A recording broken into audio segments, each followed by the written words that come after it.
আসসালামু আলাইকুম বন্ধুরা। এবার নাহিদ রানাকে নিয়ে অনেক ভয়ে আছেন ভারতের সাবেক অধিনায়ক সৌরভ গাঙ্গুলী। কিন্তু কেন?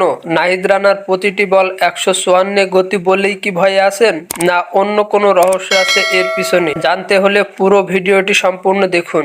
আর 3 দিন পর থেকেই শুরু হতে যাচ্ছে বাংলাদেশ বনাম ভারতের টেস্ট সিরিজ। যে টেস্ট সিরিজ নিয়ে চলছে এখনো পর্যন্ত নানান সমালোচনা। তবে বাংলাদেশ বনাম ভারতের খেলার সমালোচনা হবে না তা কি করে হয়? মেনে নেওয়া যায় না। কেননা বাংলাদেশ বনাম ভারতের ঝামেলা যেন সবসময় তাদের গায়েই লেখা থাকে। তবে এবারের সমালোচনাটা বেশ ভিন্ন।